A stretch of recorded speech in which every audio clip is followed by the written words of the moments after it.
Hello, and welcome to Chapter 29 of our textbook, Patterns in World History. Tonight, I'll be talking about Reconstruction, the Cold War, and decolonization. This is only the first half of the Cold War. Approximate dates that we'll be talking about, 1945 to 1962. And this is the era of the superpower struggle between the United States of America and the Soviet Union. So let's get started.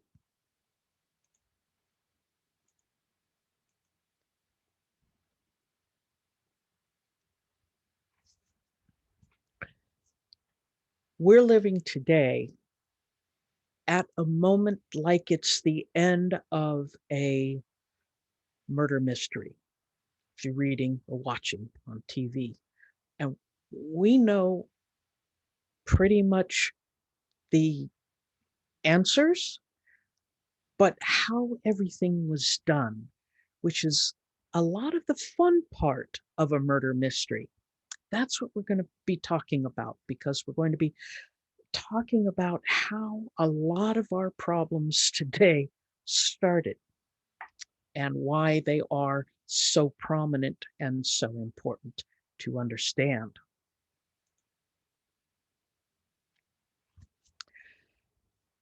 The world is essentially divided into three parts. We used to call these first world, second world, and third world. We don't use those terms anymore, but we did use them back then. First world was those developed countries with stable democracies and capitalist economies, such as the United States, much of Western Europe. Then there is the Second World. That was the world under the sphere of influence of the Soviet Union, the USSR, and China. The Third World, we now call that the undeveloped world, is the world that still is reaching towards industrialism, toward being sovereign nations, to ending the colonial system, etc. So now we call them the developed world, the underdeveloped world, and the undeveloped world. But just understand, the world wasn't exactly in two equal parts. There was a third part of the world, that undeveloped part, generally speaking, that the other two are going to be fighting over, trying to get them into their sphere of influence. And that's an important concept to understand in the Cold War, was that who was influencing whom, because we're going to lose many of the old colonial and imperial structures we had before, but getting a whole new set of them. And it's going to shift back and forth. That's going to be kind of the confusing part. The origins of the Cold War lay in the contrasting visions of modernity, not just what the modern period should be, but how we should handle it. There was the democratic capitalist systems that believed in free market, that believed in things like freedom of the press, free expression, and government interfering as little as possible, after a fashion. And then there's the communist system, or as we call it, a controlled economy, in which a single individual, or more likely groups of leading individuals, are going to determine what's going to be produced, who's going to be producing it, and for how much it's going to cost. The opposite of a free market system. But both of these groups are going to pursue expansion. And there's multiple reasons for that. Number one, markets to sell goods to. Number two, they wanted to make sure that they were spreading these important ideals, whether they be democracy or and free markets or socialism and controlled markets. But there's something else a little bit more nefarious that I want you to keep in mind. And that is with every little point that each side makes during the Cold War is seen as showing that the entire system was successful. You could not question the systems if you were in uh, the democratic capitalist world. You did not question democracy and capitalism as being the best way to live. The same with the socialist system. Both systems adhered to kind of the sense of evangelicalism. I mean, it's the only way to describe it, that they wanted more converts. It was almost as if it was two competing religions, and people accepted them like they accepted belief systems, and so found anything that diverged from these two systems to be wrong, to be heretical. That's a good old-fashioned word from the Protestant Reformation and the Roman Catholic Church's Counter-Reformation that we talked about ages ago. Not orthodox thinking, it's heresy. So um, the the stakes were incredibly high, uh, especially because each side was building up an arsenal against the day that the other side was going to attack. And there was always the knowledge that the other side was going to attack. It was just accepted.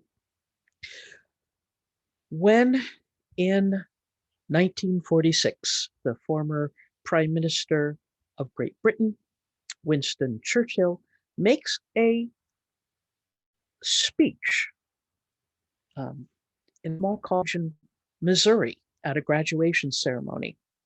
But he uses this speech to put into our minds, his listeners' minds, the concept of how this fight between the democratic capitalist side and the communist controlled economy system was going to be. And Churchill talked about from the Baltic Sea in the north to Trieste, which is a city in the Balkan region. There is an iron curtain descending on Europe. And so that term, Iron Curtain, comes into our lexicon as being, that's the division, that you could not cross it. It was a no man's land.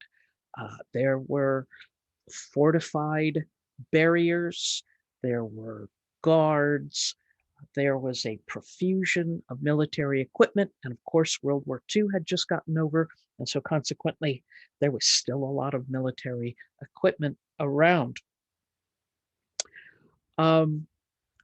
And so at that moment, there were a handful of exchanges being made for those countries very close to that Iron Curtain.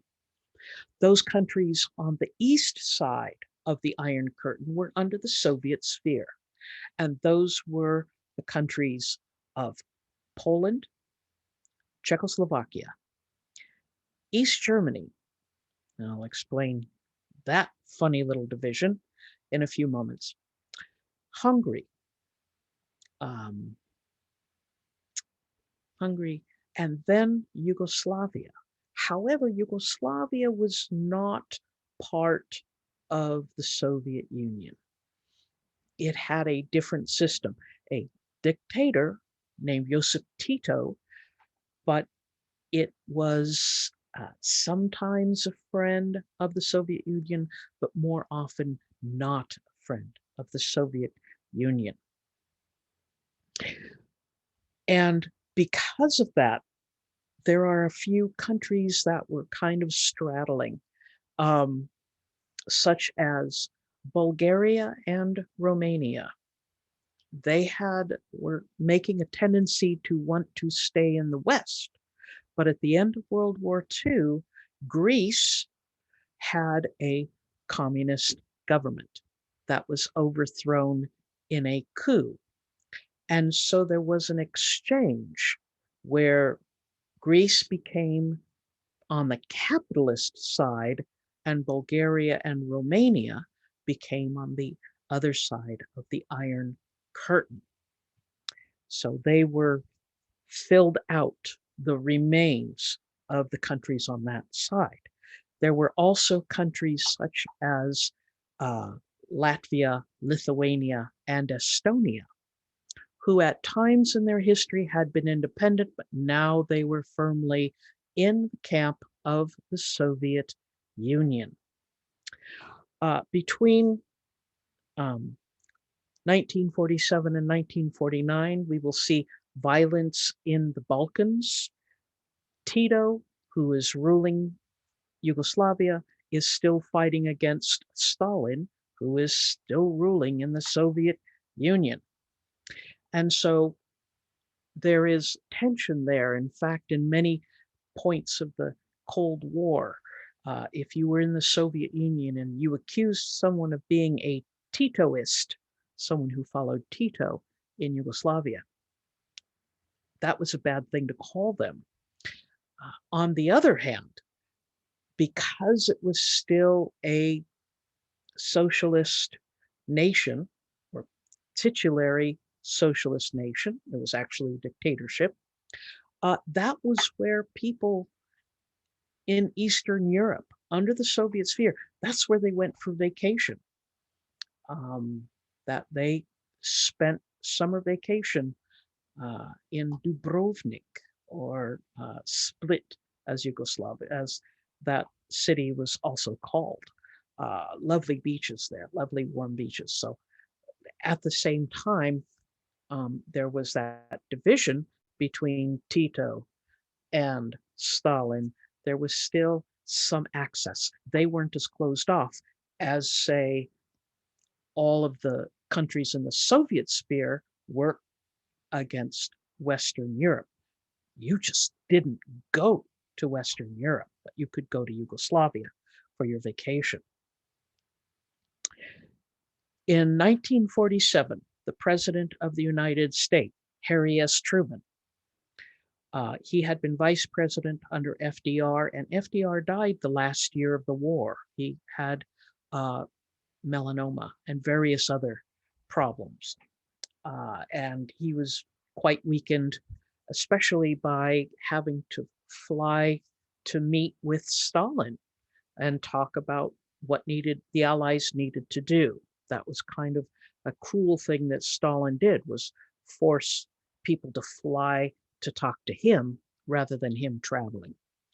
Um, anyway, so the President of the United States, Harry S. Truman, comes up with the Truman Doctrine, which is saying that the United States is going to be granting money throughout Western Europe and those countries that promise to be democratic, that promise to be capitalistic.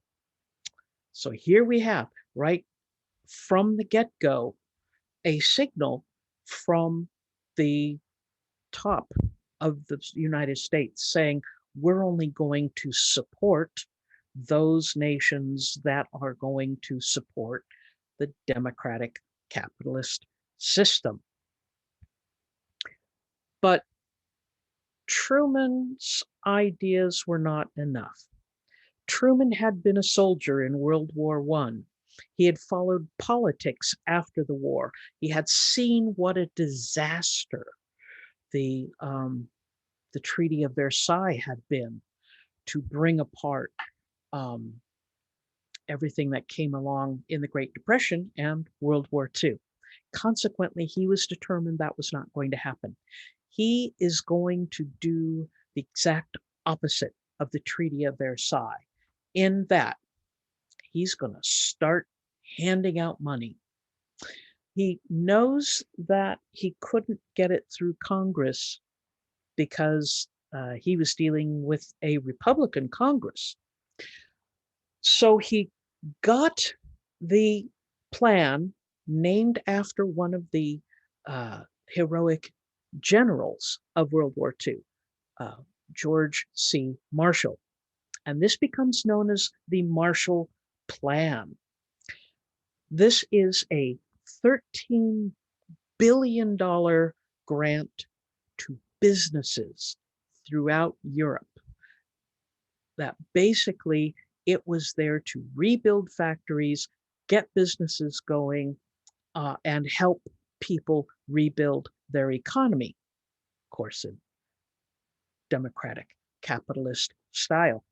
But Truman was willing to allow the nations that were under the Soviet sphere to get this money too. And some of them were like, yeah, we'd like some money. But then Stalin comes along and says, "Niet, you're not taking that money." Not while he had anything to say about it. And so consequently, Stalin has to create his own grants for these countries to stay in the socialist controlled economy system. This becomes known as Comecon, Comecon, not Comic Con, something different. No funny costumes in this one. Um, it is the Council for Mutual Economic Assistance, and it was only going to go to those countries that were under the sphere of influence. So whatever happens on one side of the Iron Curtain, there is always a response on the other side of the Iron Curtain. So what about Germany, the big loser in World War II? Well, as the Allied armies, Great Britain, America, France, come moving east to get Adolf Hitler at the end of the war, you had the Soviets moving west, and they are eating up as much territory as they possibly can. And they get to a certain point that they agreed upon and said no farther. And that was basically where the Iron Curtain was constructed. But that went right through the middle of Germany. And so after the war, Germany was divided in two by the Iron Curtain. There was West Germany, or the Federal Republic of Germany, and there was East Germany, or the German Democratic Republic. Yeah, it wasn't a real good name because it was communist. Um, and that was one of the big problems with the Iron Curtain. Every country on the Soviet sphere spoke Slavic or Hungarian languages, principally. So there was a shared experience of language, and none of the countries on the other side of the Iron Curtain spoke those languages, except East and West Germany, in which they both spoke German. And so that was a shared culture that they attempted to cut right into. Big problem, though. the former capital of Germany, its biggest state as city, its most vibrant economy was the city of Berlin. And it was on the Soviet side of the Iron Curtain. And when the war got over, the Allies broke up the city into four separate zones. There was the Soviet zone, there was the French zone, the British zone, and the American zone. And then they kind of joined the Allies into one zone. So the city was basically cut in half. So you had this little oasis of Western Germany right in the middle of Eastern Germany. And you could travel there from West Germany by train. Um, and that's how they got food and everything was by train. And Stalin decided he did not like this arrangement. And so consequently, he is going to basically blockade the train so that no food could get into West Berlin. And of course, it was a major metropolitan city. They could have easily starved to death within a few months. The Allies were not going to let that happen. They wanted to show their methodology was superior. There was also thousands of bombers and airplanes lying around. And so begins the Berlin airlift. From airfields all over West Germany were filled up with food and supplies and flown into West Berlin. And Stalin was not going to shoot them down. They set up a delivery system at Tempelhof Airport, which sadly just closed down a year or so ago, that they had planes full of food and medical gear and supplies and everything they needed landing or taking off every 45 seconds. There is no airport in the world that could have matched that kind of turnover. It was amazing. Now, these are, prop jobs. They were not jets, so they flew fairly low. And one of the things, this is a great story, one of the things that happened, because they had to do this for almost 10 months, I believe. It was a long time.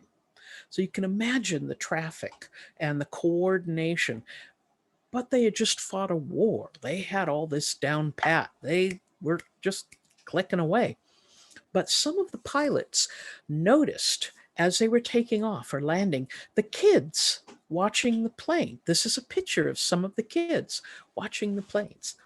And so one of the pilots took a handkerchief and made like a toy parachute and tied some candy in a bag and put it on the parachute.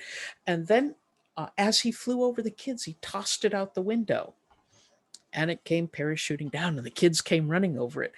And that became a tradition for the pilots, that many of them went with bags of candy on parachutes that they tossed out of the planes as they landed or took off. This was kind of a big tradition. They became known as the candy bombers.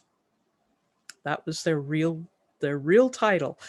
And um, it was a very cool thing that they did, because most of these German kids had, for the past 4 years or so, had never tasted candy. That was not something that was readily available during World War II. So it was that kind of thing that really made positive attitudes in class. I'll tell you a story about that too. Um, but the idea was to make sure that West Berlin, was fed and not endangered. Finally, Stalin acquiesced and said, all right, he could tell that there was no way he could keep out this food. And so consequently, they set up a rail line that went from a spot in West Germany to West Berlin, and it was sealed cars, could not get out of the cars, and it went directly there and back. So there was that movement from West Berlin to West Germany for a few years, and then they kind of started up regular flights, etc. In 1948, very soon after the war, Soviets exploded their own nuclear weapon, their own atom bomb. And from everything that the US could figure out about it, it was suspiciously like the American atom bomb that fell on, it was either Hiroshima or Nagasaki. There were two different designs. The Russians, the Soviet Union, got the plans for one of the designs, and it was the smuggling of those plans was blamed on husband and wife. Their name were the Rosenbergs. I forgot the husband's name. Julius. That's it. Julius and Ethel Rosenberg. And they were tried for espionage and executed by electric chair for supposedly getting the plans to the Soviet Union. Now, Julius was definitely guilty, but his wife was not. She was kind of railroaded into it, sadly. But that was it.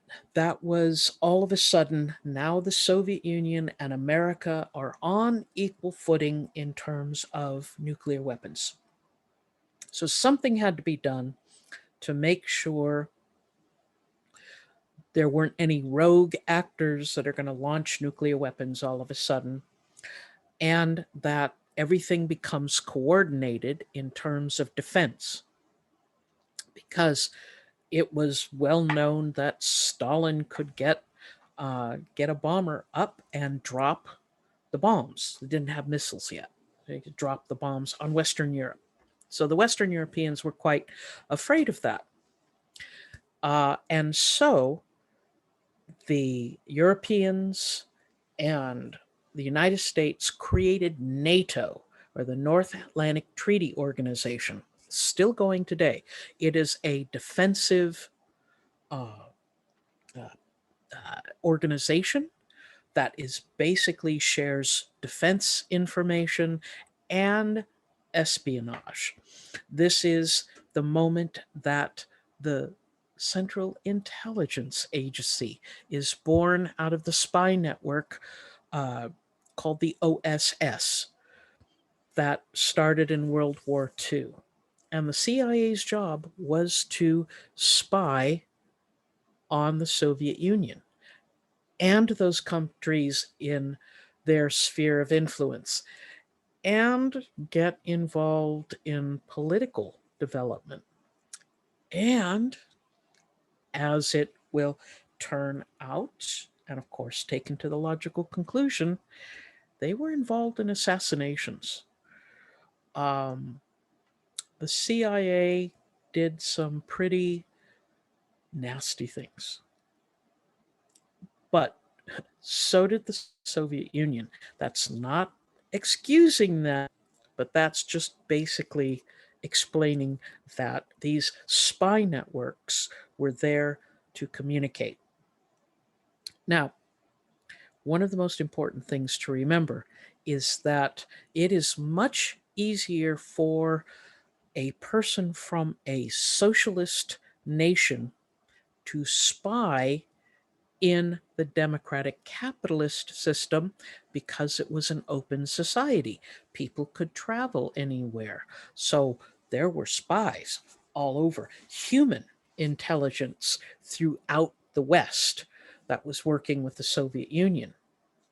But because the Soviet Union was a closed system and they controlled who went in and went out, it was imperative to get that information. And that's why the United States and other countries in the West invested in things like spy planes. They used satellites eventually. Those are crazy. I'll tell you about those in class. Um, and technical ways of gathering information rather than human methodology. That's a subtle difference, but it's important to understand because it's going to show how these processes develop. So that is kind of in a nutshell how the two sides of this equation are going to measure out. Now we will get into at least, well, there'll be more, one hot war in Korea, not a Cold War. Korea at the end of World War II, the part of it had come under the influence of the Soviets, the north half, and the southern half was under the influence of the Allies.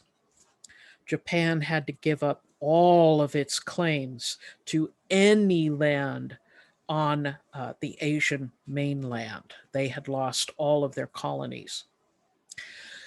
So the North develops into a communist system under the control of the Soviet Union, and the South becomes a democratic capitalist system. And there was a traditional dividing line. North Korea in 1947, with the help of the Soviet Union, is going to invade South Korea and start a hot war. But the end of World War II, the United Nations had developed. And so the countries of the West wanted to stop this invasion.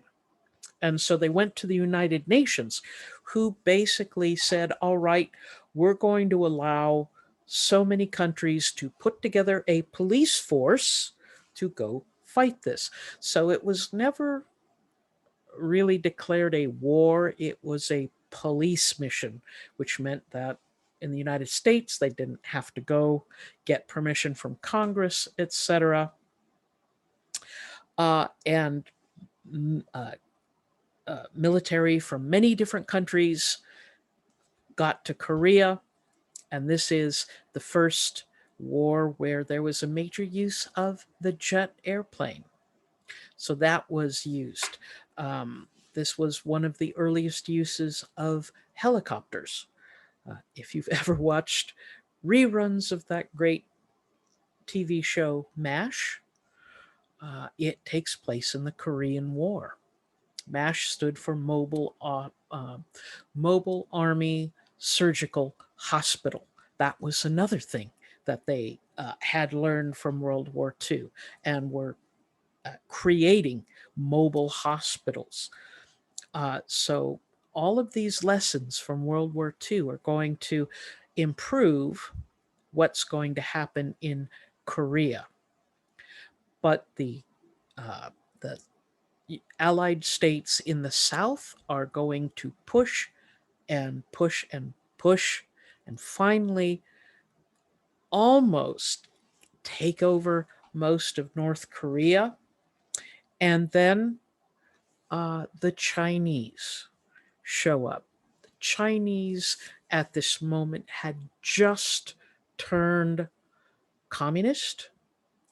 They were just developing into what they would become.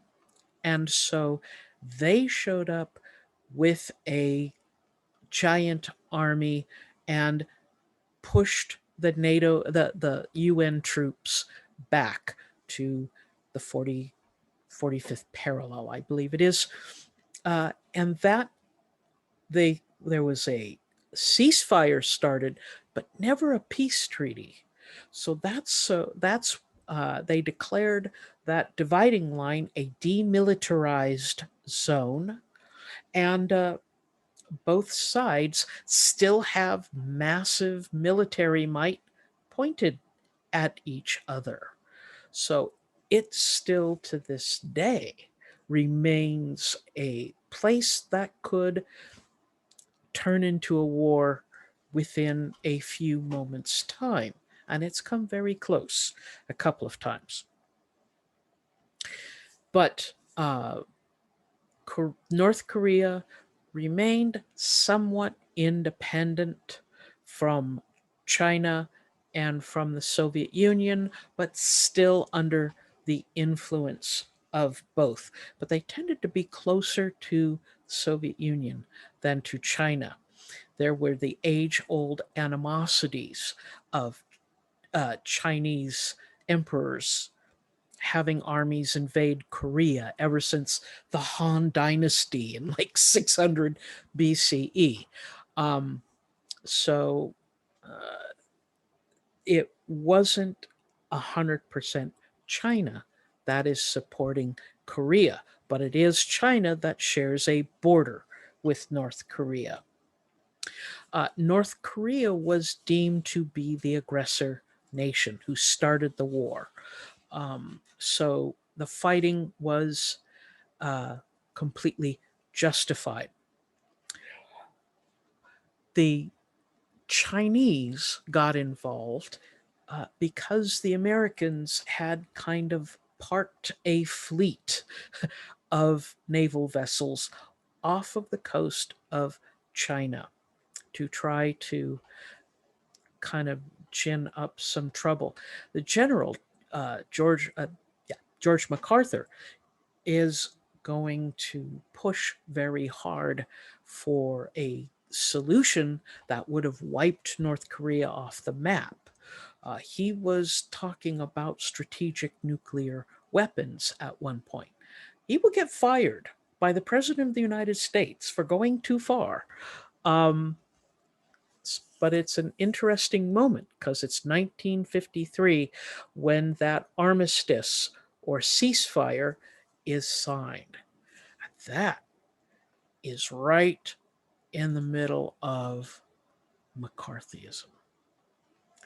Now, McCarthyism, um, it was a expansion of what we call the Red Scare, which had happened in the 20s and 30s as a reaction to the Bolshevik Revolution, trying to find people who were sympathetic to the Soviet Union during that time. Well, McCarthy pushes pushes it up quite a few notches. Joseph McCarthy was a senator out of the state of Wisconsin, and he used his position on the House Un-American Activities Commission, which had been in existence before World War II, to start a witch hunt and try to find communists in American society. He would quite famously show a piece of paper and say, I have a list of 200 people who work in the State Department who are known communists. Of course, there was, generally speaking, uh, nothing on the list that actually said these people were communists. But part of the problem was during the Great Depression, many people had looked to the Communist Party and had joined the Communist Party or the Socialist Party as a political movement. But they had quit during World War II. They had fought the fascists and they no longer had sympathies with the communists anymore. But that didn't matter to McCarthy. McCarthy wanted to find these socialists, these communists in our midst, and, have them arrested or have them blackballed. Blackballing was a term that was used for basically forbidding someone to get a job. This happened with McCarthy because he had show trials in the Senate where he would hound people. And he didn't want just your average Joe off the street. He hounded people in the State Department, and he hounded people in politics, and he hounded people from Hollywood. Um, and got actors, pulled them in to his hearing because he knew it would get good press. And the names are kind of familiar, like Ronald Reagan. And he would browbeat them and yell at them and try to get them to give up the names of other people so he could bring more in. So this was a very frightening thing that is happening at the exact same time as the Korean War. And some of these actors and screenwriters and directors had been refugees after World War II from countries that the Nazis had overrun. And they came to America and they supported America. But back in the countries they had been in, they were members of socialist parties or whatever. And so McCarthy would rail against these people. Uh, People in the public would see the film footage or listen to it on radio, and that person's life was ruined. They could no longer get work. That's what blackballing means. Um, One of the more prominent screenwriters who was blackballed was a man named Dalton Trumbo. Uh, and he wrote some extremely important movies. There was a movie about him made a couple of years ago with Cranston. I can't remember his first name. Anyway, and it talks about this whole process. Eventually, McCarthy overstepped his bounds and accused members of the US Army of being communists. That was it. Um, that was the step too far. The American public could accuse all sorts of people, but you didn't touch the army. There were far too many ex servicemen out there that did not appreciate that. And so finally, McCarthy is basically called out on his bluff. He can't produce the people, um, and eventually he takes to drinking and drinks himself to death. And the witch hunts are over, but it still ruins people's lives for the next 2 decades or so. Uh, in the middle of the McCarthy era, 1953, Stalin dies. I think it was February of 1953.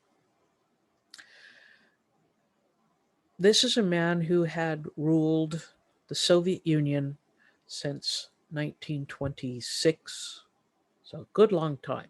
He was the last leader of the Allied nations left. Um, and it brought the entire nation of the Soviet Union to a standstill. Uh, they stood in lines for days to pass in review of his coffin. People froze to death, standing in line so that they could pay their respect to Stalin. But who was to lead uh, after him?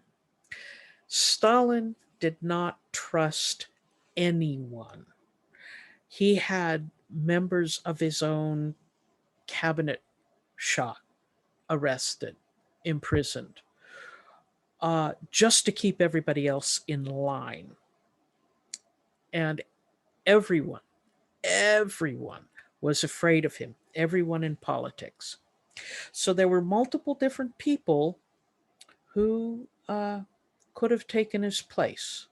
So there's going to be kind of a nudging back and forth who is going to take his place. That position is taken by a gentleman by the name of Nikita Khrushchev. Khrushchev was a different sort of guy. He was a little fat guy, bald, roly poly, and he seemed to be kind of a cute little old guy. He had a mean streak that was a mile wide, but he needed to get the people on his side because Stalin had been there so long. There was entire generations of people of the Soviet Union who knew no other leader. Um, and so he had to convince the people that it was Stalin's fault for the excesses. And so he comes up with the strategy of blaming what's called the cult of personality.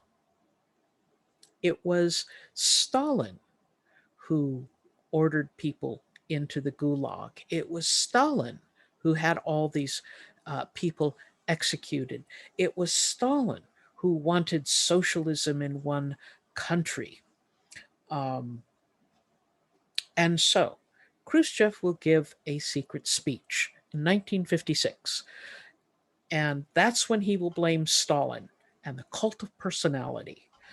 Um, and thereby, Khrushchev can take power. People are going to say, oh, Stalin was excessive. Any reforms that Khrushchev would make, he would become a hero. And the system stays whole. The fault was not in the system, the fault was in Stalin. So that way, the Soviet Union could maintain and keep going. And in fact, under Khrushchev, it's going to have a much more internationalist flavor. They're going to support nationalist movements and anti colonial movements throughout the world, which is going to, of course, bring them into direct competition with the United States and their spheres of influence.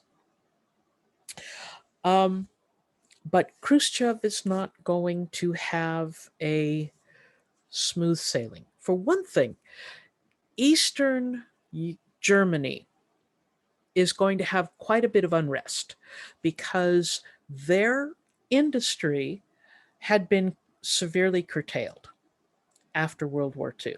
Well, okay, it was worse than that. Germany, of course, was a highly technologically savvy manufacturing powerhouse in Europe. And when the Soviet Union is moving through East Germany and fighting the Nazis and getting rid of the Nazis, um, at the same time, they are packing up these factories, these incredibly um, advanced technological wonders of German factories, and their workers and their engineers, and kidnapping them and taking them back to the Soviet Union to set up industry in the Soviet Union. So East Germany was saddled with the fact that they had lost most of their industrial base because it was in the Soviet Union, and they were not getting sufficient amounts of money to rebuild it. Now, eventually, they were going to get money to invest in industry, but it will be Stalin's favorite type of industry, heavy industry, manufacturing locomotives and railroad tracks and all sorts of, bulldozers, ships, heavy equipment, but not consumer goods. And that was something that the people of East Germany desperately needed, consumer goods.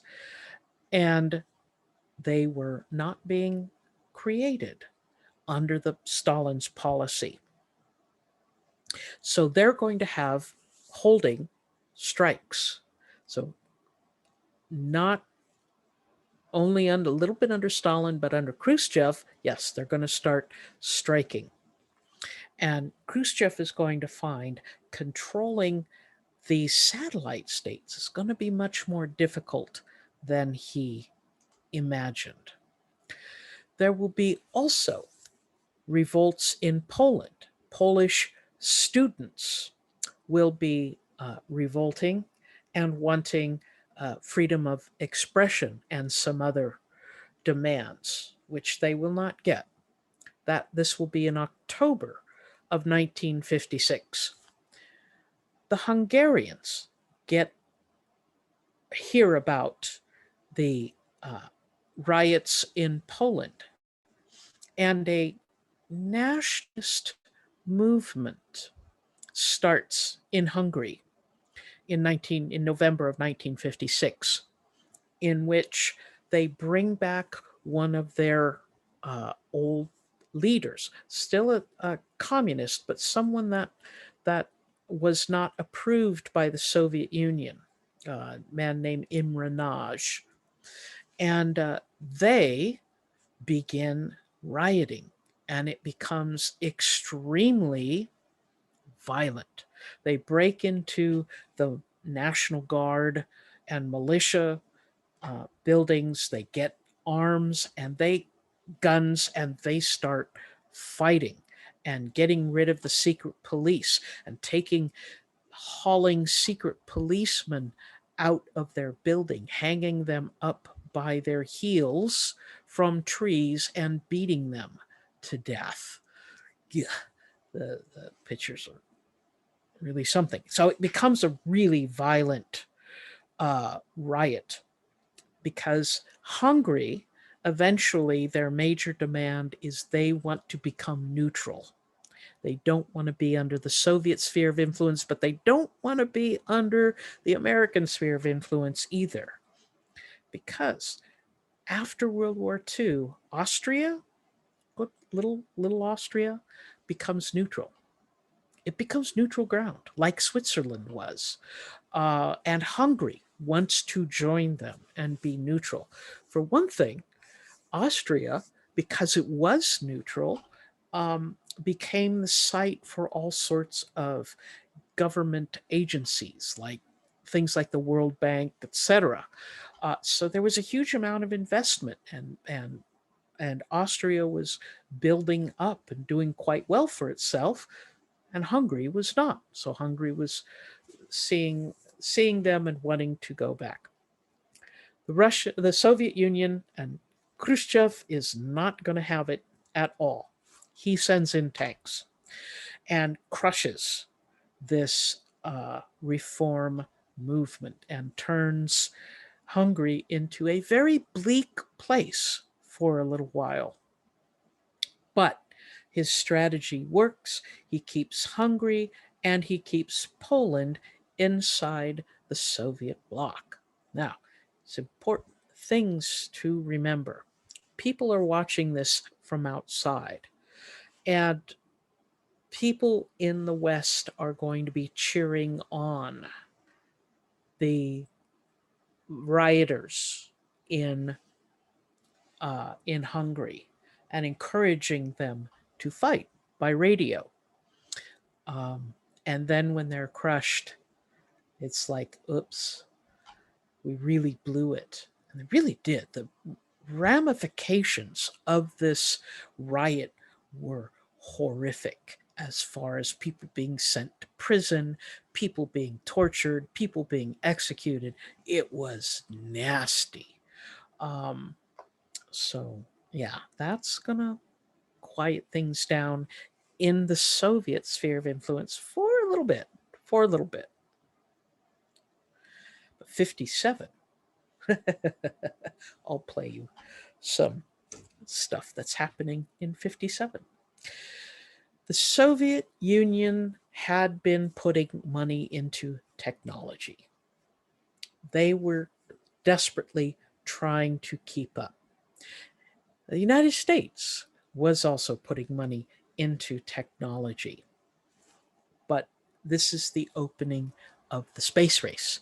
And it opens with a little silver ball with little antennas sticking up that just sends out radio beeps. It's called a telemetry signal that could be picked up by radios throughout the world. Beep, beep, beep, beep, beep, as it's going by. And you would literally could tune into it as it went overhead.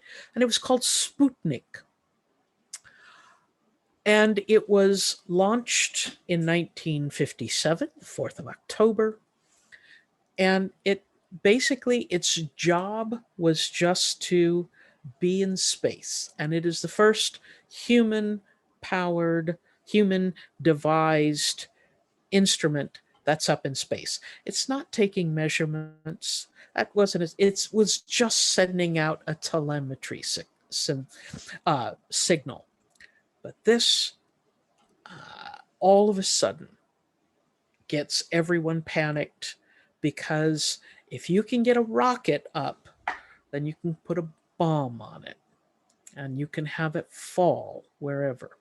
And so this becomes basically the beginning of massive amounts of money being spent on technology.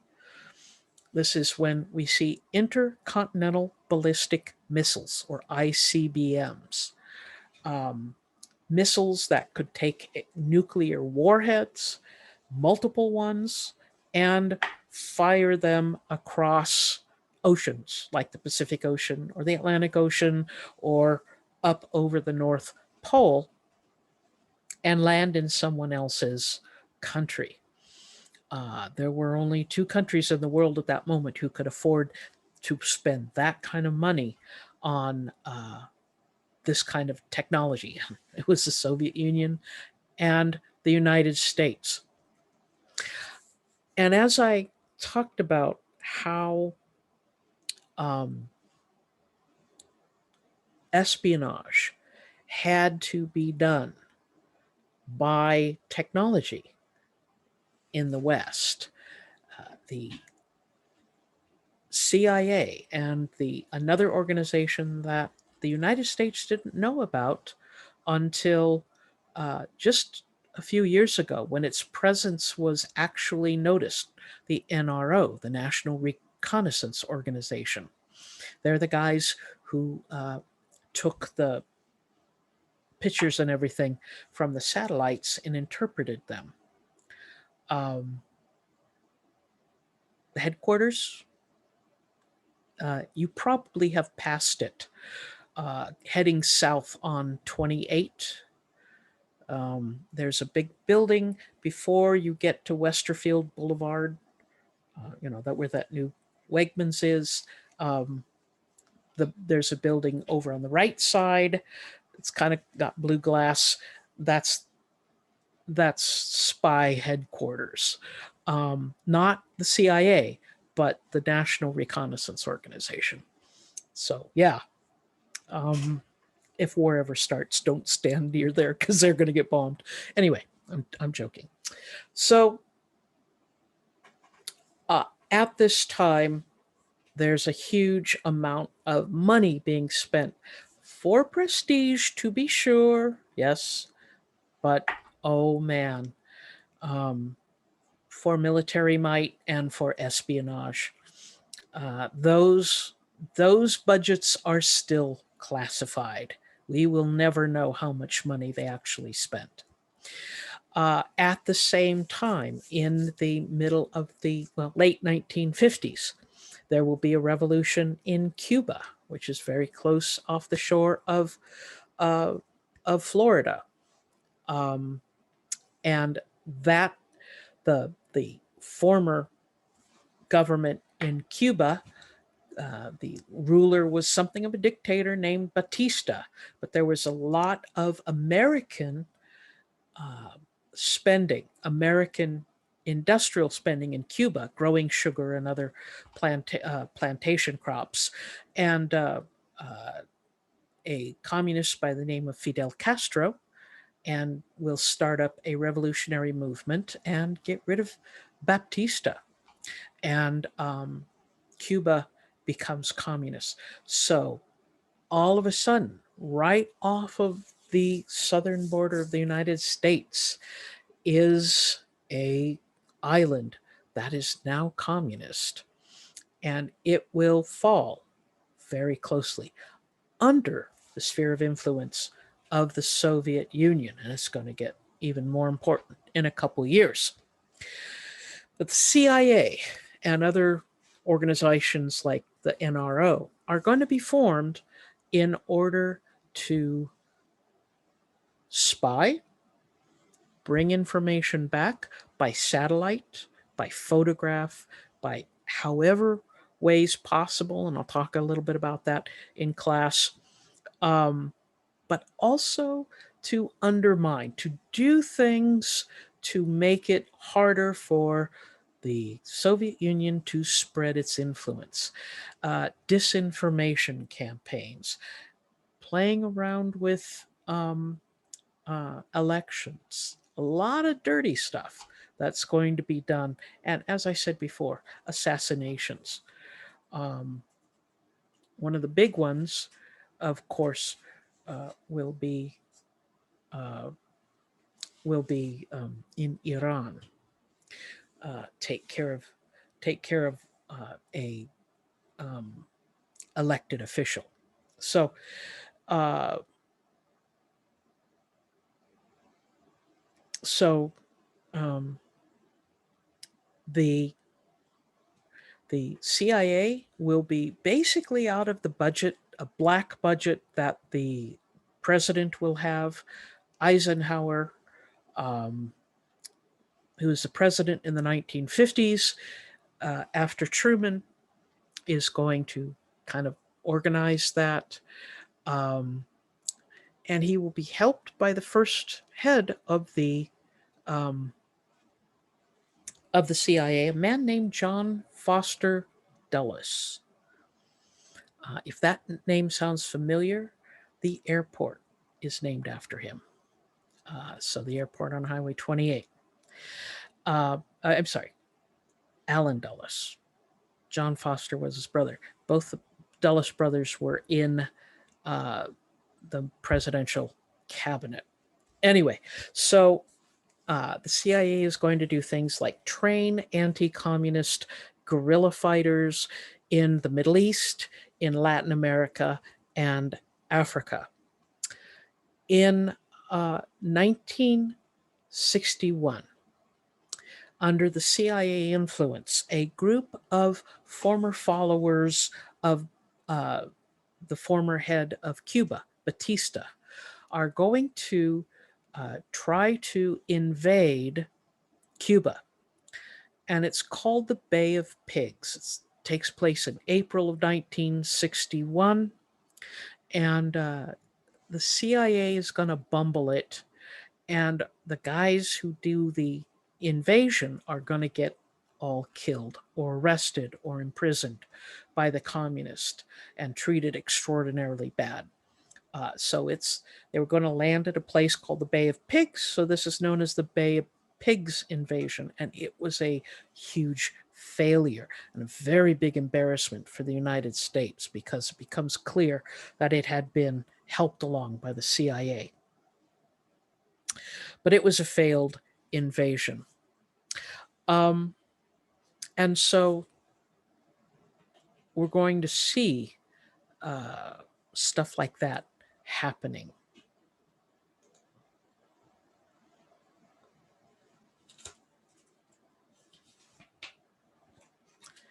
Let me check my notes.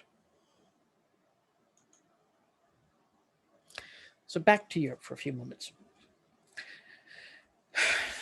So the Iron Curtain wasn't really a curtain. It was a heavily guarded barbed wire fence. It was not totally impervious. For one thing, radio signals could get through it just fine. I have actually interviewed a few people who snuck out at various times, and they did talk about um, crawling through the bushes and having machine gun fire go over their heads, or paying local farmers to take them in wagons, hide them in hay, and get them partway out. And that was a really big problem in Eastern Europe, especially East Germany, was that they had a brain drain, that people who could tried to get out. Between 1953 and 1961, 1/5 of the population of East Germany defected to the West. 1/5 of the population. It's a huge number. And so one of the more popular ways of getting out was through Berlin. That if you could get from East Berlin to West Berlin, then you could get on the special train and get out.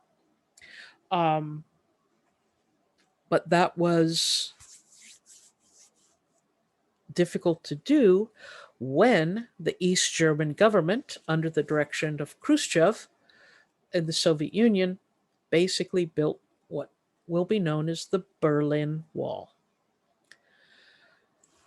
This was a wall that was built, it started as barbed wire fencing, but it becomes steadily a taller and taller cement wall that has a minefield on the eastern side, that has guard towers, that has spotlights, that has, German shepherds wandering up and down it to prevent people from escaping into West Berlin.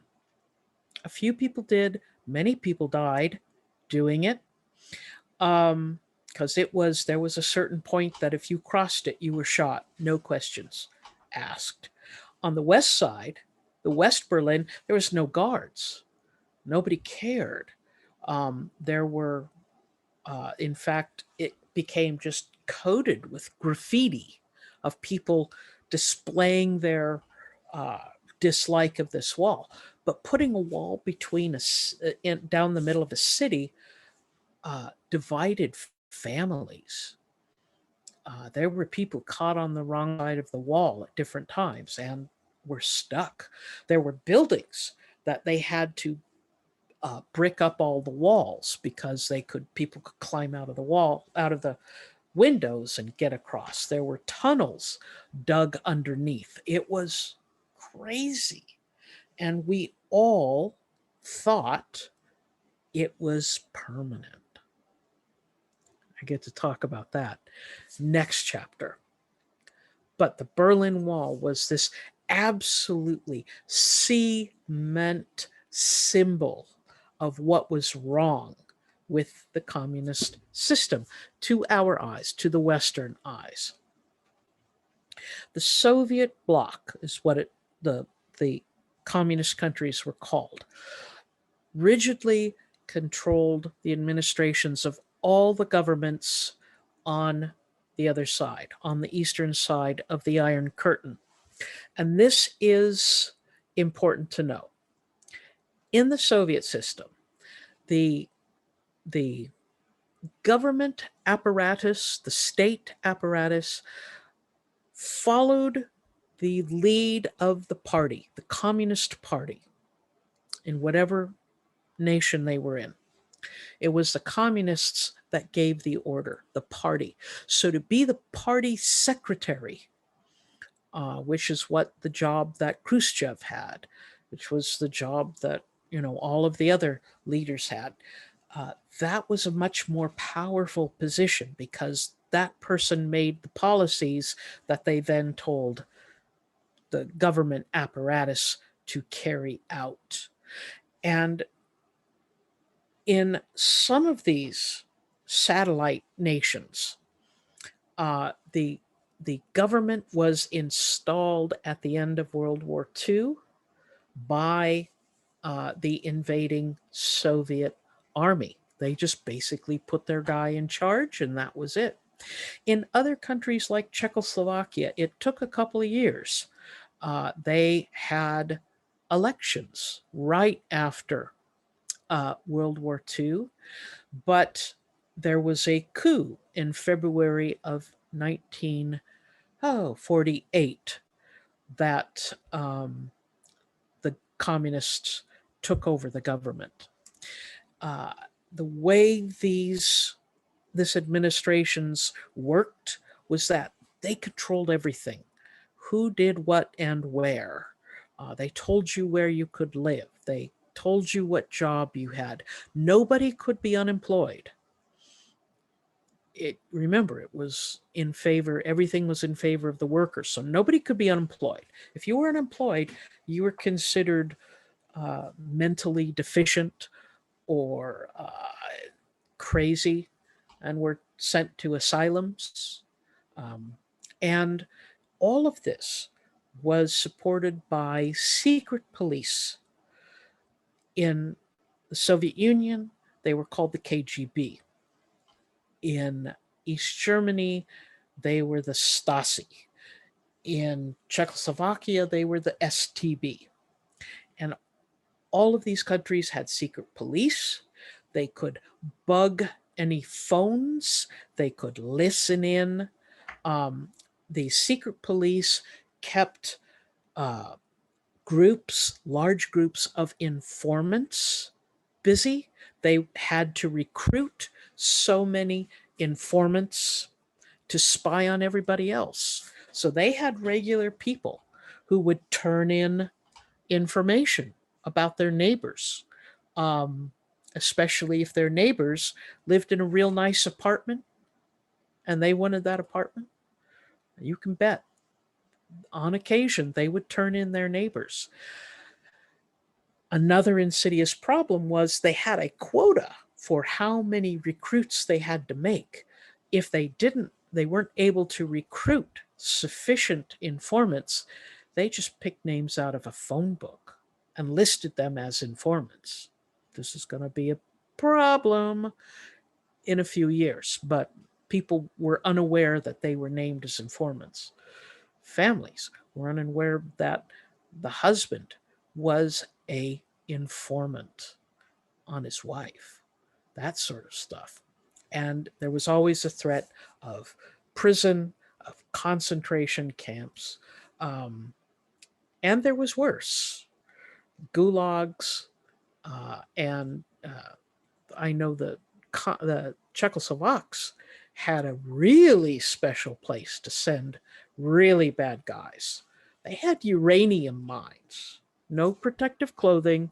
You're down there mining radioactive uranium. That'll make you sick real quick. Anyway, so to make sure that all of this worked and the people were kept informed, the government had control of the media. They had control of the radio. They had control of the television. They had control of the newspapers. Everything went through the hands of one Communist Party apparatchik. That's a special term for it. Or another. And they were all very closely controlled. And this is important. The media was completely controlled. The one thing that they did not like, and so consequently there weren't a lot of them, telephones. A telephone became a status symbol And if you had more than one phone on your desk, ooh, you're a big guy. Um, yeah, because telephones could be used to plot against the government, and they were all bugged anyway. So um, a lot of people just did not have them. It's very rare to have them, very rare to have cars. But they made up for it by having excellent bus systems. You could get on a bus and for pennies just travel anywhere. And everyone had to be a member of a union depending on what job they had, and each union had its own vacation spot. They had cafeterias. They took care of the workers really well.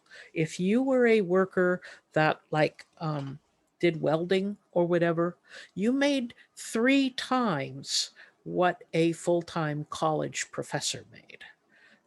You lived a fairly comfortable life. Yeah, there weren't a lot of resources, um, but you could travel by bus, by train, and then later by plane. Um, you could go to art exhibits, symphonies, plays, operas for pennies, for just no money, absolutely. Um, every restaurant, depending on what kind of restaurant, had the same menu. So it was like you opened up the menu and every restaurant around you had the same menu, so it didn't matter where you ate, because the good stuff, the good coal, the good iron, the good all sorts of stuff that they manufactured was sold. Because when you've got a controlled economy like the Soviet Union had, their currency was not considered good. They couldn't buy anything.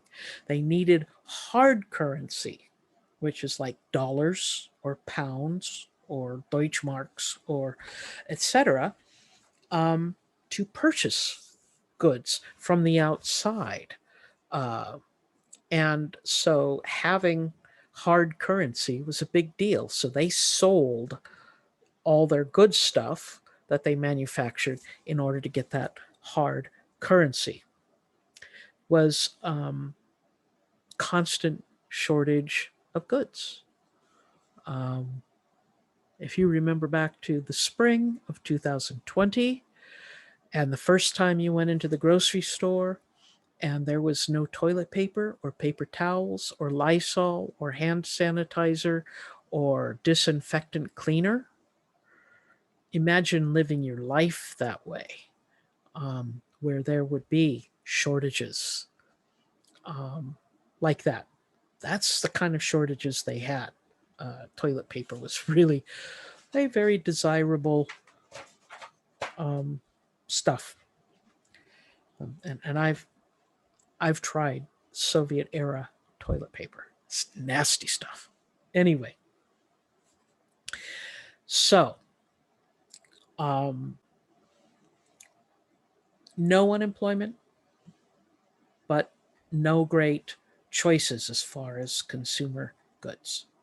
So the high point of the Cold War, the moment that we almost started the shooting, was in um, 1961, 1962, after the Bay of Pigs and that disaster, and it was under the Kennedy administration, John F. Kennedy.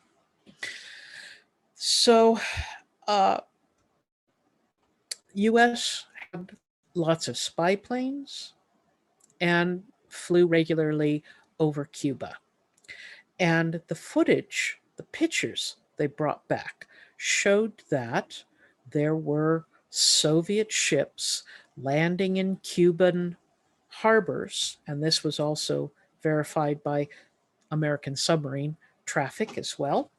And intercepted radio communications. You always need lots of different verifications for um, intelligence. And they saw them unloading massive amounts of material, and that material was identified as missile systems.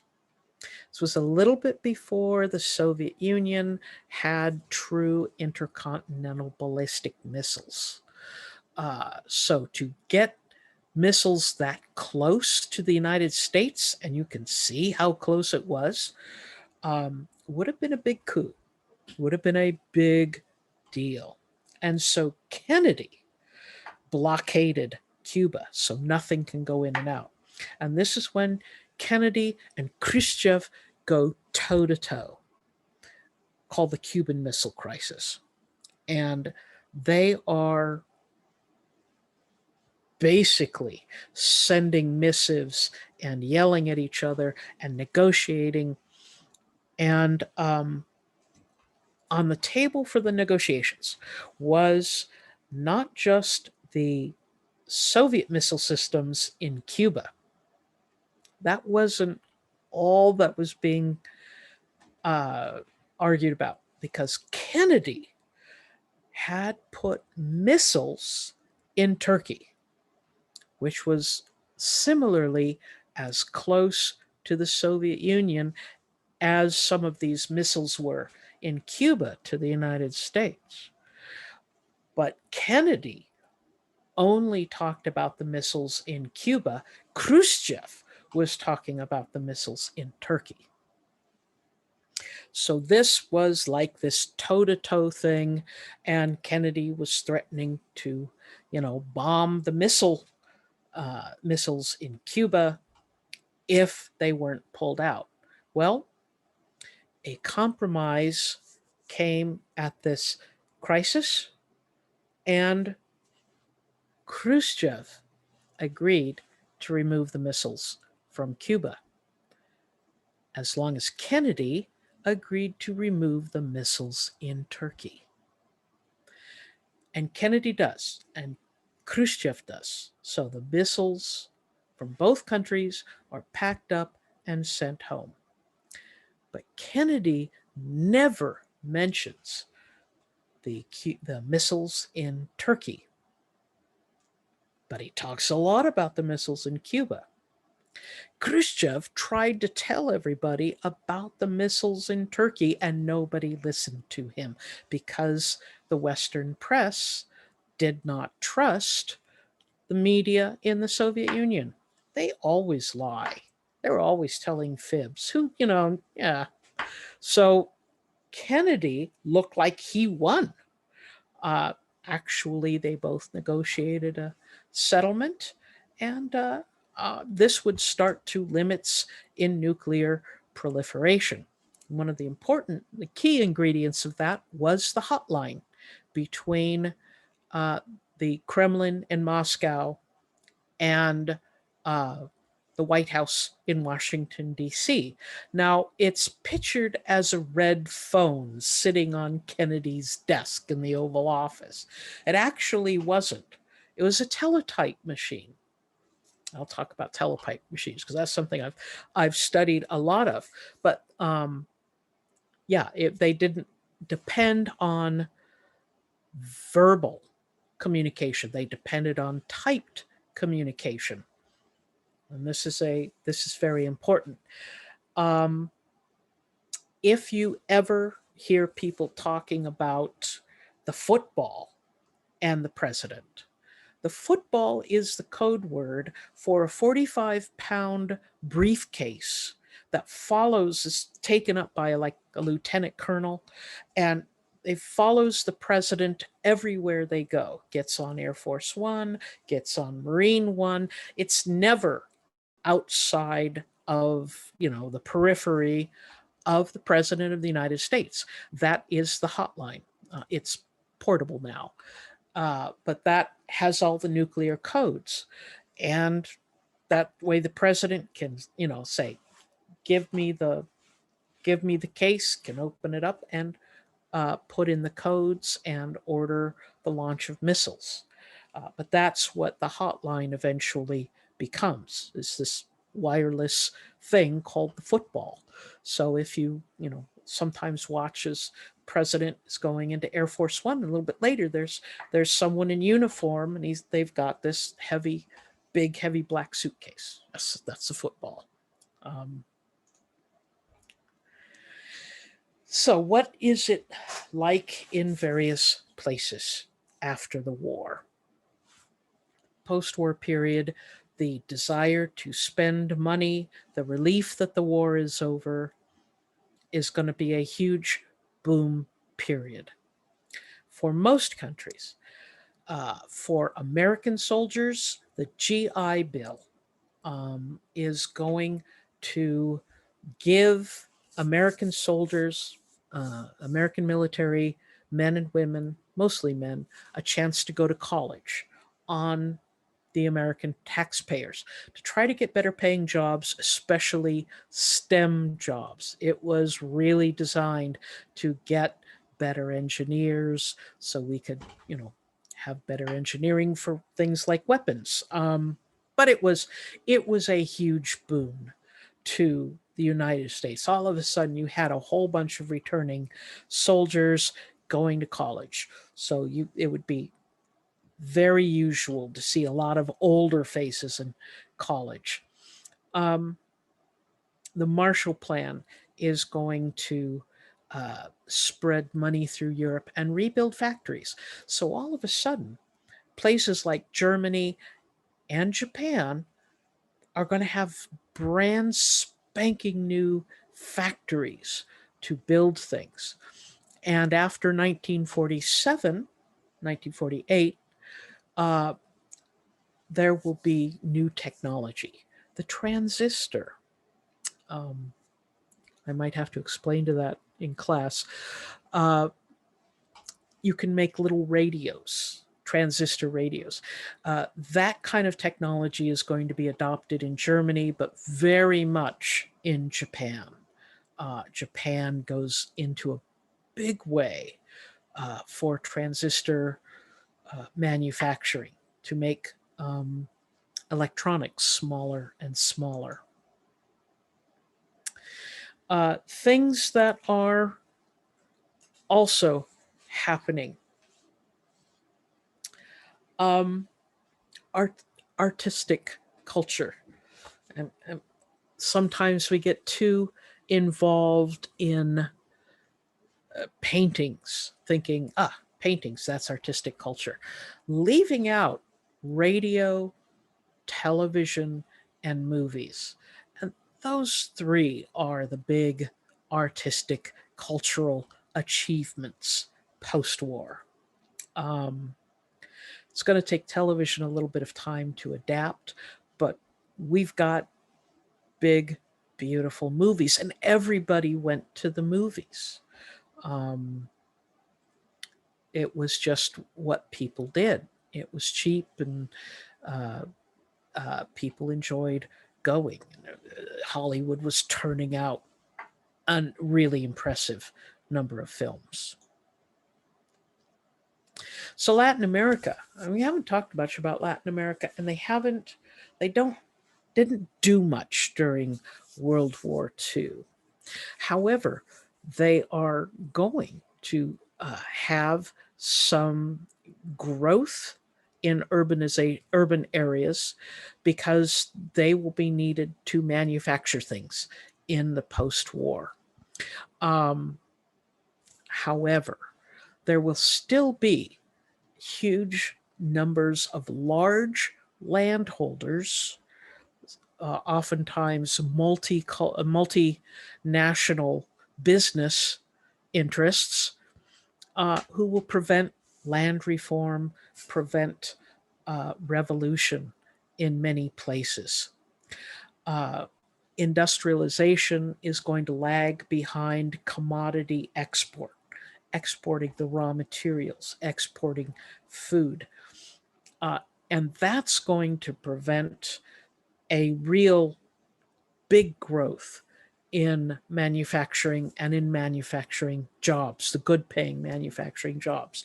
So they're going to be low skilled, low paying jobs that are going to be out cutting sugar cane and growing pineapple and mining, that sort of thing.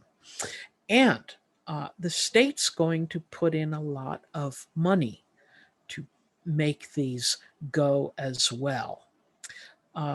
It's hard to convince people to bring industrialization to an area. Um, the desire for the governments, for many of the governments, was to turn that equation around rather than exporting commodities and raw materials and importing goods. They would rather see the goods needed being manufactured in that area because that means much better jobs. But it's going to be, going to take them a long time to develop those and develop things like manufacturing for consumer goods. Hence, there's going to be a huge disparity between rich and poor. The There was going to be a huge movement of the rural poor into cities, hoping to get jobs. What it this creates are giant favelas or uh, shanty towns that are going to be surrounding the cores of cities that don't have proper sewage, don't have proper electricity, and are really um, in a bad way, but they're hoping to kind of get in on jobs, etc. Um,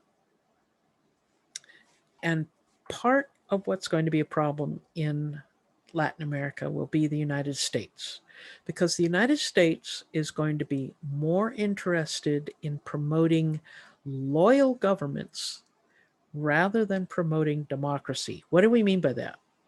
The United States is going to be sponsoring coups. We're going to be CIA assassinated several leaders who had been socialists, but who had been duly elected in fair elections. This is going to happen in Chile to Salvador Allende, uh, who will be assassinated by people trained by the CIA, and Auguste Pinochet, who is a military strongman, will take his place.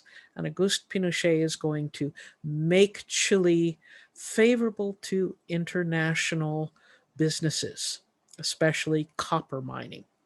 Um, and so, again, communism versus democracy. You might say, well, but they got rid of a socialist. Yes, but that socialist had been voted in by the people. So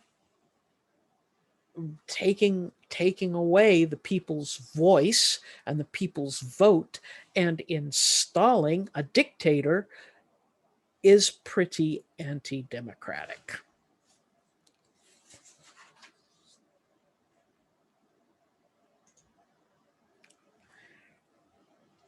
What was more in vogue in South America was populism. There will be quite a few, excuse me, different leaders who will be more populist than actually having a agenda, a political agenda. Um, but this is going to be kind of a combination of what both the U.S. and the Soviet Union wanted. The U.S. only wanted pro-democratic countries. However, Khrushchev uh, wanted the more liberal policies that these populist leaders wanted to give, whatever gets me elected, in other words. And we'll see Guatemala Argentina, Brazil, Venezuela, Peru, Chile, Costa Rica, Ecuador, these will all have very populist leaders. The most prominent example is Juan Perón in Argentina. It's probably the most famous. Um, his He was an officer in a coup in 1943, and he was elected on a promise to get rid of the big landholders. He will be fairly unsuccessful and, in fact, have to bolster his leadership by using the military in order to carry out his policies. Um, and he will also have a very popular wife, Eva Perón, who will be a partner out there uh, campaigning with him. Um, these populists are going to have support from the urban workers because they're going to promise them better wages, and the rural poor because they're going to promise them redistribution of land. Um, and that's who's going to keep them in power. So China. China's very confusing. China's very difficult. It's, of course, a very big country. And even before World War II, it had been starting a civil war between the nationalists, led first by Sun Yat sen and then Chiang Kai shek, and the communists, led by Mao Zedong.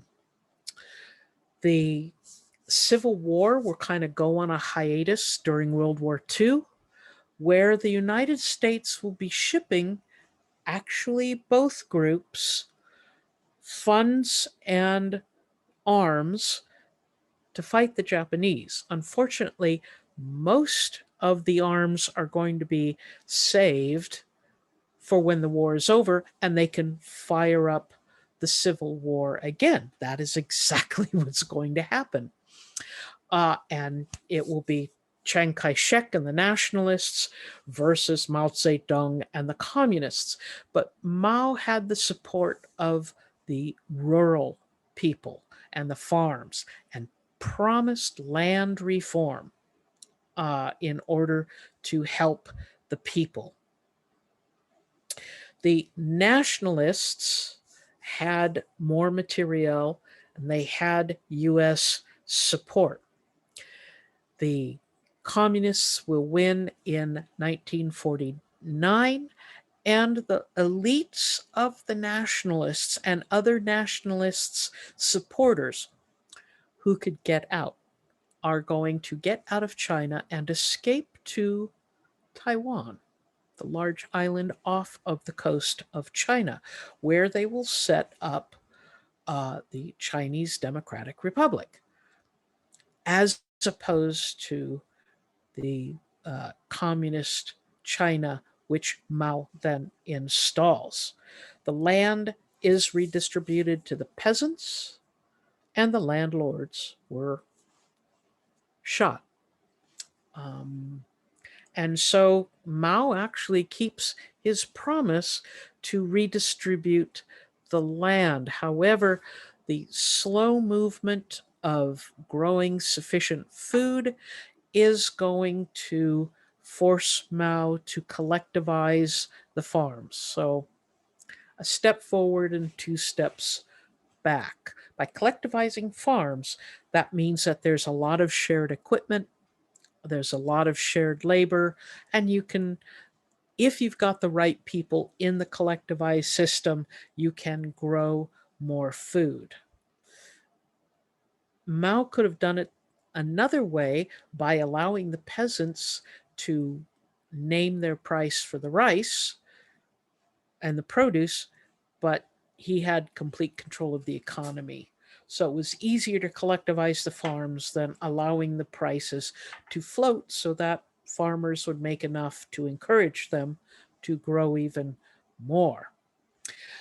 One of the more insidious parts of communist China was re education. That is a euphemism for basically imprisoning people and brainwashing them. Re education was the movement to turn people who did not want to be communists into communists. And it was a very brutal sort of movement. Um,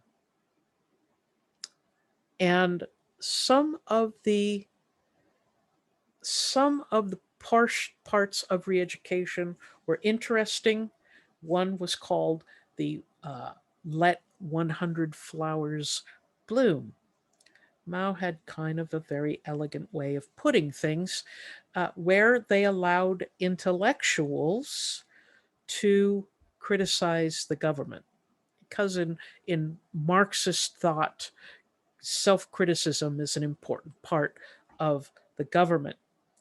Uh, but these critics did not say what Mao wanted them to say, so they had to be re educated. Um, and so part of the re education program, as I said, was literal brainwashing. Um, there was an end to real class distinction in China. The clothing became very similar, and Mao wrote the Little Red Book, Mao's Little Red Book, and it was a book of sayings of Chairman Mao, um, and everybody was given one. They were they had important ideas about communism as told through Mao's viewpoint, and it's very much mirrors Confucianism, that age old philosophical movement in China that was the basis for not only government but organization of society. So it wasn't a big jump to go from Confucius and Confucius's works to the works of Mao Zedong. Mao even wrote something in the style of Confucius. So that was part of that movement. But from 1958 to 1961, uh, there had to be more production. And so comes the great leap forward. Agriculture is communalized to grow more food, to get more people off of the farms and put them to work in industry. Um, all the iron, scrap iron they could get was collected and turned into steel because there's not a lot of iron in China. The technical problems, as seen by Mao, were to be solved by what Mao called the wisdom of the masses. They would be solved by the groups of workers, not experts. So it depends on if you've got a good enough group of workers and they understand what's happening. However, all of these movements, the Great Leap Forward, is um, not going to work very well. Collectivization is not going to work very well. Um, Mao was too much like Stalin and would not ask for outside help, was not interested in outside help, wanted to show that China could stand up on her own. So that's going to be an important movement, but we're going to see Mao's rule marked by an occasional famine and these leap forwards, these education, these trying to catch up movements. But China will effectively, from 1949 on, be somewhat of a closed country. They will lock down their borders very tightly. So, decolonization in the Middle East, Asia, and Africa. Finally, we're going to see a whole raft of countries getting rid of the colonial interference. And you can see by the map um, when they actually got rid of their interference. So, where do we start? Israel, the Middle East.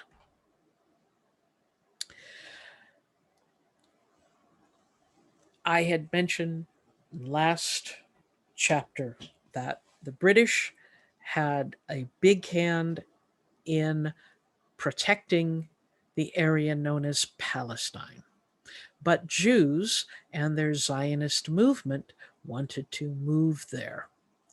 The British had banned or put limitations on Jewish immigration, and so a Zionist guerrilla movement started. Um, and the fighting ensued for Jews moving to Israel or moving to the Palestinian area to create Israel. And the Palestinians who were living there did not want to give up their land.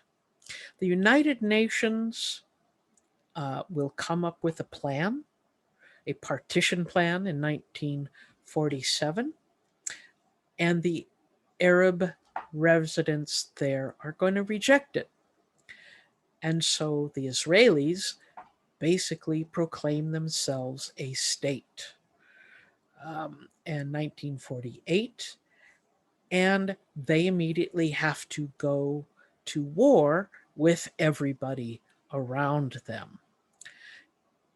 Israel is going to come out the winner in this situation and force Palestinians to leave at gunpoint. Um, at this early part of the creation of the State of Israel, they are backed by the Soviet Union.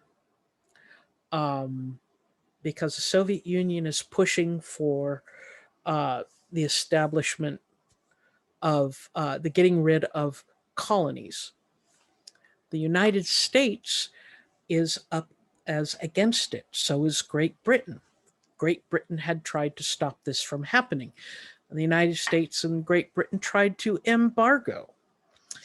But it's not going to work. The Israelis take matters into their own hands, create their own state, and by beating and winning and creating this, they're going to lose the support of the Soviet Union, and the British and especially the Americans are going to move in to support the Israelis. So, trying to turn Israel into a more Western facing state. It's going to get very messy in that area. Egypt is going to throw off its old monarchy that had been supported by the British in a coup led by Gamal Abdel Nasser. Nasser was something of an autocrat, and he had the backing of the military. So, what he'll be getting rid of are those land owning elites that wanted to keep the monarchy, wanted to keep the influence of Great Britain. Nasser was a nationalist who wanted to get rid of the old colonial ways and wanted to improve Egypt and make Egypt strong and independent. And of course, everyone was worried about the Suez Canal and who would control that. Um, Nasser is not going to be universally liked in Egypt, however, because he will be somewhat secular. And a group of Arab nationalists known as the Muslim Brotherhood wanted a stronger Muslim government. Um, they wanted a theocracy. They will be outlawed rather ruthlessly. Um, but Nasser is going to then turn his attention to Israel. So there's going to be a continuing fight against Israel. And Nasser will help to support freedom fighters to infiltrate Israel and try to sow unrest in the Israelis. Um, Both the US and the USSR are going to end up pouring money into Egypt. Nasser will play them off of each other and get them to help improve Egyptian infrastructure, to uh, invest in industries. It will also be the time at which the Aswan High Dam is built, and that's going to take a huge amount of investment that Great Britain and the United States is not going to invest in, um, but Khrushchev will help to support. Um, with his military successes, with his control of the Suez Canal, with building his country back, gaining an industrial base, Nasser is going to be the most powerful Arab leader in the Middle East. He's going to be there for the longest, and he will basically have a very high position in the Middle East for most of the Cold War. So, India has been trying desperately to become independent from Great Britain. It had some movement towards independence between World War I and World War II, but that movement was set back drastically in the middle of World War II, 1943 to be precise, when the British Army demanded grain to be sent to Burma from the area known as Bengal. That's going to fire off a famine. And that will be pretty much a manufactured famine in order to feed the troops fighting the Japanese. Um, and that's going to truly push for uh, this forming of the National Congress and getting free of the British rule. The hope was to make the nationalist movement and uh, the uh, movement for a constitution to triumph, to go over the divisions, the ethnic divisions, the linguistic divisions, and the religious identities. It did not work. Uh, so the Hindus and Buddhists in India favored the constitutional movement. but the Muslims do not. They look to partition the country. And this is in 1947, the partition between India and Pakistan. Pakistan becomes a brand new nation.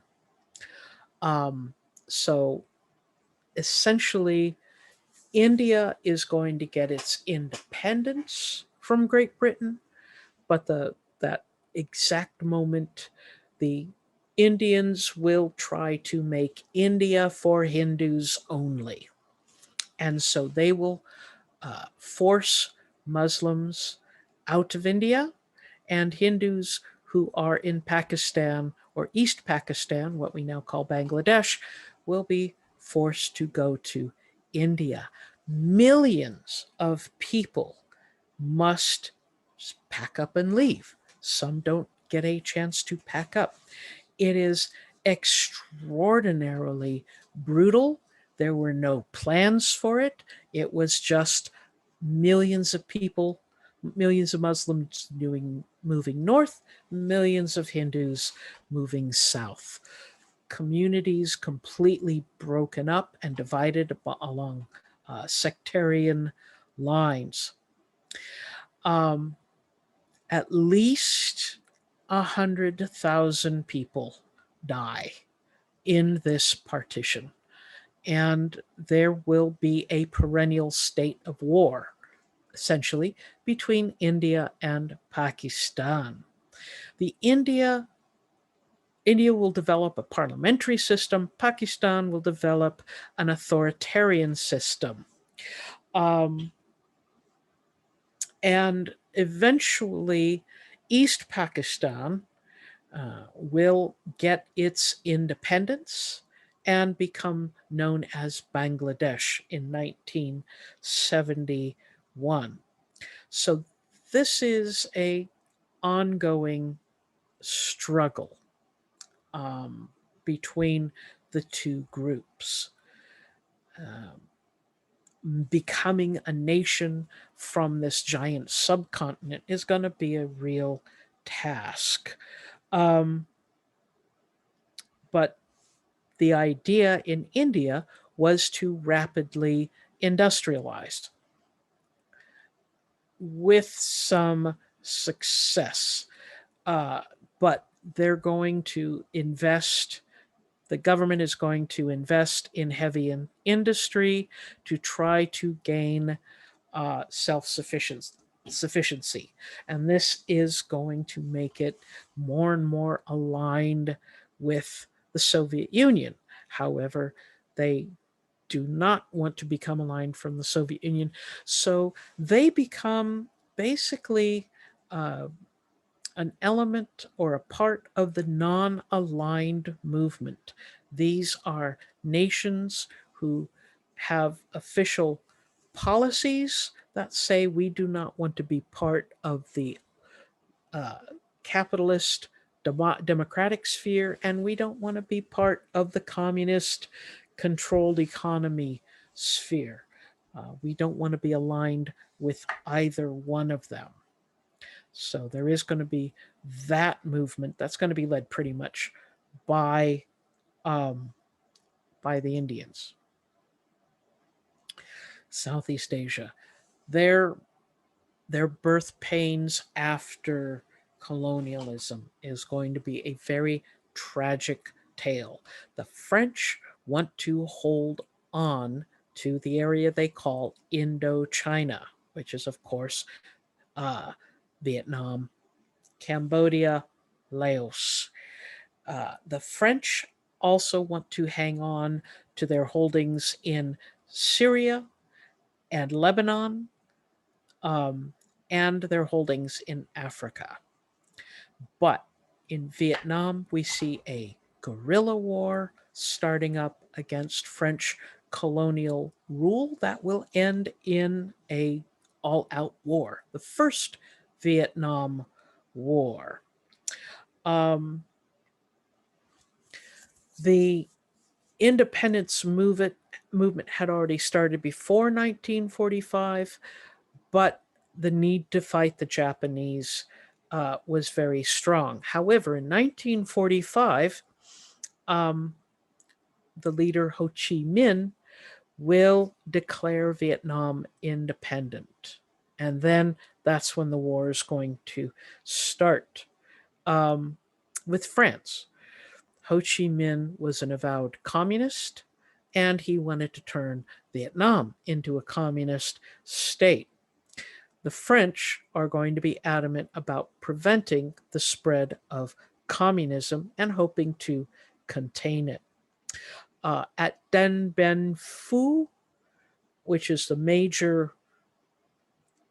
last major battle of the First Vietnam War, French will be besieged and very badly beaten, and they will be forced to surrender. But uh, even as peace negotiations are started in the area between France, um, the US is going to be concerned that communism is going to spread in the area. So the US will start supporting the southern end of Vietnam, or the Republic of Vietnam. Ho Chi Minh, on the other hand, will be ruling North Vietnam and be supported by both the Soviet Union and China.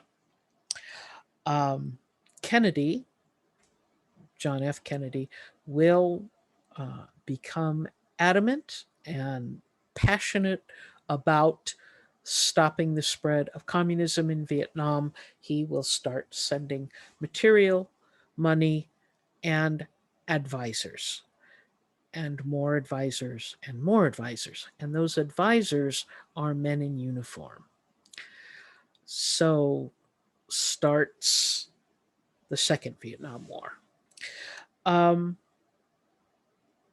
but that's going to be a little bit later. France also had colonies in the Middle East and in North Africa.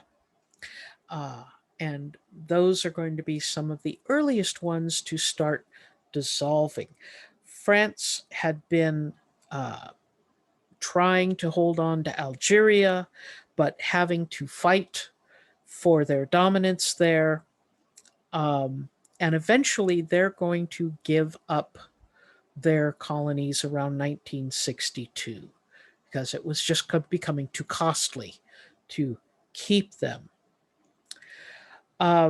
Spain and Portugal kept some of their colonies, but those areas, most of those areas that had developed for the France, from Great Britain, from Belgium, most of those colonies are going to have uh, basically independence, but still be economically depending on their old colonial masters in very many ways. The uh, in South Africa, there will still be a strong British colony of South Africa. Um, and eventually, from 1948 until 1994, it will be white minority ruled in a system we call apartheid, in which the Africans, the South African, black South Africans will be denied rights, and only the whites can be part of the government. And it's going to be overturned by a boycott. I'll be talking about that in um, later chapters. Ghana will be a basically a a model for how to create independence. The president Nkrumah is going to be uh, very popular, very good at making things work. His middle class especially in various places in Africa, but especially in Ghana, will be growing. However, the president is going to turn into um, an authoritarian, and he will be ousted in a CIA coup. Um, but what's important to know about Africa is that the middle class is starting to grow, the population is going to be more than doubled, and they are going to have quite a bit of investment from all over the world into Africa. Um, the some of the investment is going to be endangered by drops in prices of commodities. Remember, they're still getting commodities out, especially cocoa. The drop in the prices of cocoa is going to put a lot of these investments at risk. Um, in Kenya, they'll be using various guerrilla tactics, terror tactics, known as the Mau Mau movement, and trying to gain independence as well. Congo, with its valuable minerals, is going to be a very fought after area because of its mineral deposits. So it's still, the commodities are going to be leading the way for the interests in Africa, and it's basically for the multinational firms and the larger governments to get stuff out of Africa rather than building up their own infrastructure and industry.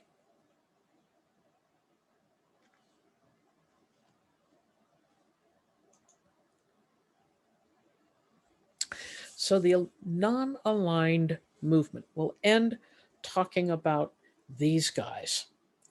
Um, Many of the newly independent nations in Asia and Africa will be the major battlegrounds of the Cold War, what we call a proxy war. Uh, some of these countries did not want to be part of that proxy war. They had seen what had happened in other places, so they will form the non alignment movement. They're going to declare neutrality in this ideological struggle between democracy and communism. Um, and it's a very important movement. It is a step towards sovereignty, um, but of course, they could have been altered at any time.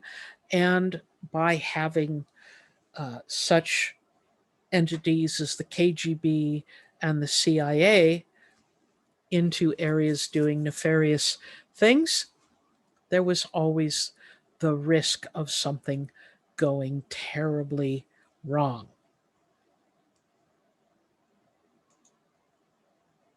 So that's it.